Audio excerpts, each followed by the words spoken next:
so complicated when it hurts.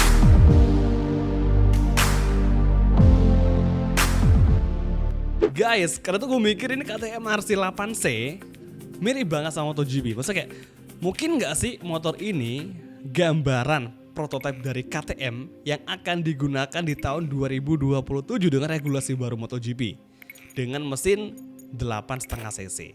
Ya meskipun secara data motor ini atau KTM RC8C itu di angka 889 cc dengan 2 silinder segaris. Ya emang sih semua pabrikan belum ngerilis gambar official dari tiap masing-masing motor prototipe mereka untuk regulasi baru 2027. Cuman gambaran kalau dari gue pribadi bakal seperti ini.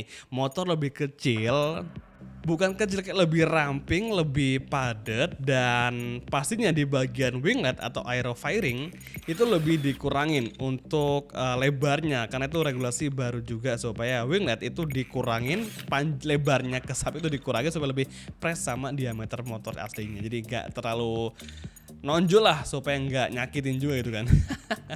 Tapi kalau misal kita perhatiin lagi nih dengan livery MotoGP, ini ada Red Bull KTM Factory. Ini kalau misalkan dipasangin, ini udah mirip banget sama motor MotoGP yang asli.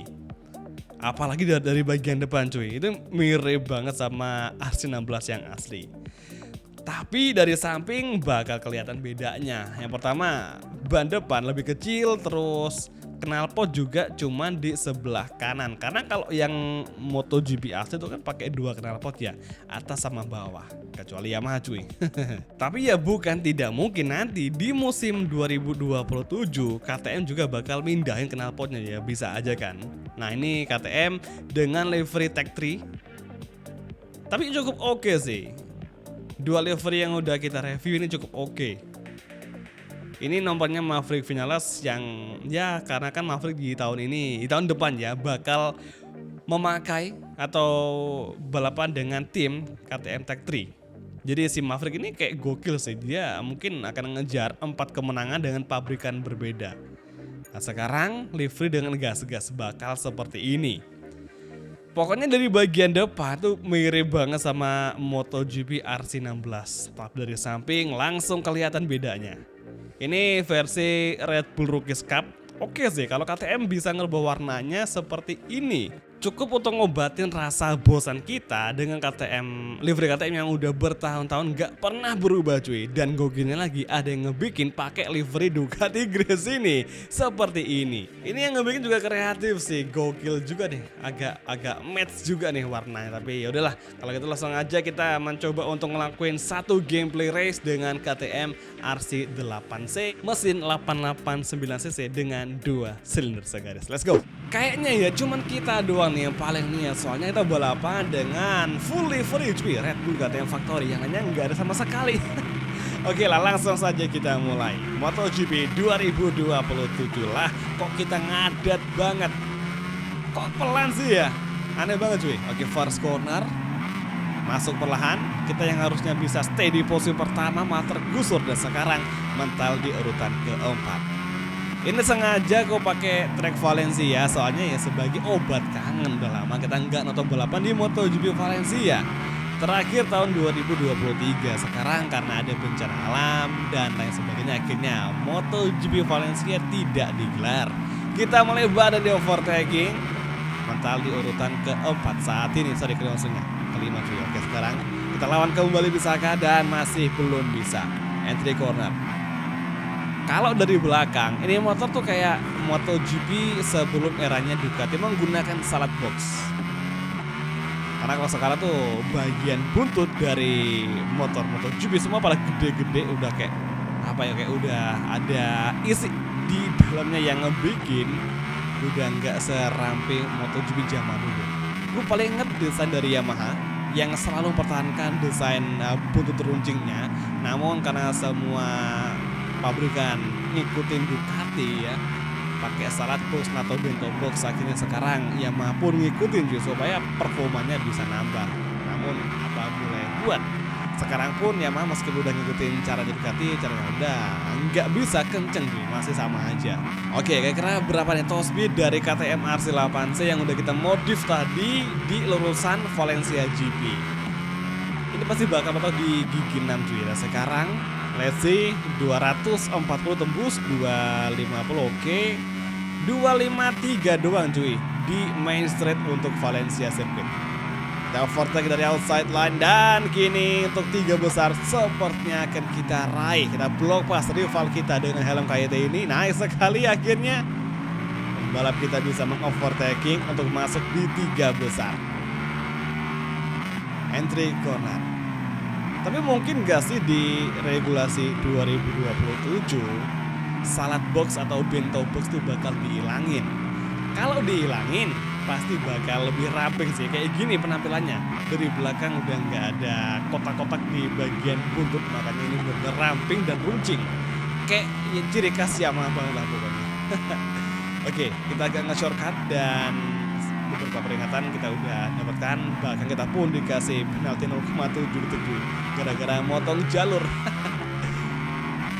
Oke, sektor ketiga ini gue masih agak kaku ya sama perpindahan gigi KTM RC8C, soalnya beda banget sama MotoGP cuy. Kayak misalkan kita di tikungan 9, 10, 11 tuh kan sering pakai gear 2 udah cukup banget. Nah di sini pakai KTM RC8C pakai gigi 2 atau gear 2 itu nggak bisa.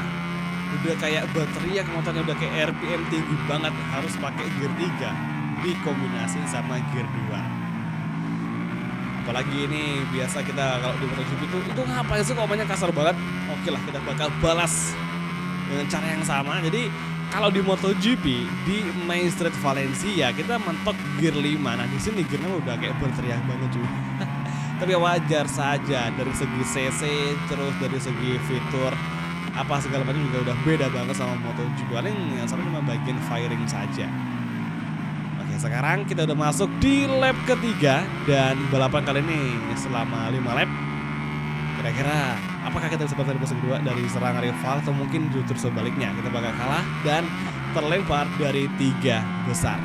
Kalau ngomongin soal regulasi baru MotoGP 2027 tentu saja pasti yang kita pikirkan adalah bagaimana kan nanti persaingan yang akan terjadi. Apakah bakal seperti saat ini yang mana Ducati sangat mendominasi? Atau mungkin dengan regulasi baru semua pabrikan bakal ngereset datanya dan apakah bakal imbang semuanya? Ya itu bisa saja terjadi, soalnya kan motor bakal dibentuk dari awal, apalagi dari segi mesin yang dari 1000 cc turun ke 850 cc cuy. Dan kalau ngelihat sejarah ya, dengan mesin kapasitas di bawah 1000 cc kayak era 800 cc kemudian 950 cc itu pabrikan Jepang sangatlah mendominasi. Nah mungkin kan nanti bakal seperti itu lagi ya semoga sih iya. Jujur sebagai fans MotoGP gue juga pengen persaingan seperti itu lebih merata ya antara Honda, Ducati dan juga lainnya. Pokoknya persaingan lebih merata antara pabrikan Eropa dan juga Jepang biar lebih seru, tinggal skill aja dari tiap masing-masing pembalap yang menentukan. Oke, first corner dan sekarang lap keempat kita masuki. Tinggal 1,5 lap lagi balapan akan segera usai. So far so good meskipun kita nggak bisa untuk menyusul pembalap nomor 1. Terlalu kencang cuy. Namanya si Antonio, jadi dia udah kencang banget dari awal dan sangat susah untuk kita kejar. Apalagi kita hari ini di lap keempat ini udah ngebikin banyak sekali kesalahan yang lebar, mistake, pokoknya udah gak nyaman banget nih. Ini cukup wajar soalnya kan ini untuk fisik dari KTM RC8C beda sama motor MotoGP dengan RC16, jadi cukup kita harus latihan lagi mungkin 3-4 balapan supaya lebih halus dan paham sama karakteristik dari motor ini. Oke guys, last corner dan akhirnya balapan berhasil kita selesaikan meskipun kita hanya bisa atau hanya mentok di posisi kedua saja dengan motor KTM RC8C yang kita bilang tadi sangat mirip ya dengan perkiraan gua untuk prototipe MotoGP 2027. Kalau dari kalian gimana? Apakah bakal seperti ini? Bakal lebih kecil, ramping, dan mungil, apalagi winglet bakal dibatasi untuk lebarnya. Jadi ya guys, semua kalau gitu kayaknya cukup sekian aja tuh video kita hari ini. Dan besok kita bakal ketemu lagi di video race game balap roda 2 yang lainnya. Thank you, bye, dan ciao guys, sampai jumpa.